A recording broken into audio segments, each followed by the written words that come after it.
বেনি ভালোবেসেছিল তাকে, এছাড়া তার কোনো উপায় ছিল না।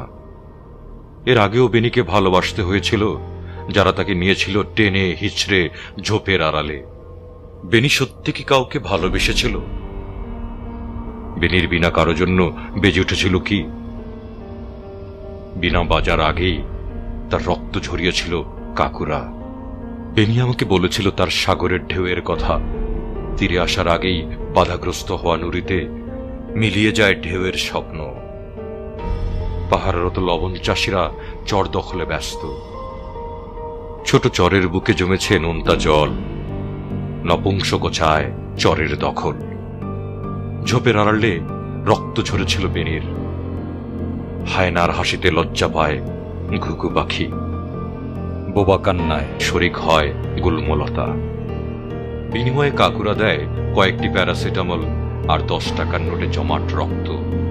ভাঁজ হয়ে থাকে ঝোঁকের মতো। বেনি নীল আকাশ দেখেনি, দেখেছে আকাশ ভরা শকুনের দল, আর দেখেছে হায়নাদের ক্ষুধা। তাদের জীব ছিল গলিত লাভা। বেনির চারপাশ ঘিরে ছিল শিয়াল কুকুর। এভাবেই চলে যায় বছর 5। বুড়ো শকুনেরা কিছুটা ক্লান্ত এখন। নপুংসক এতদিন তৈরি করেছে তার নির্মাংস। এখন সে প্রেমিক, বেনির প্রেমিক হতে চায়। সে বেনির প্রেমিক, আত্মার নয়। বেনি বেছে নেয় বিকল্প মৃত্যু।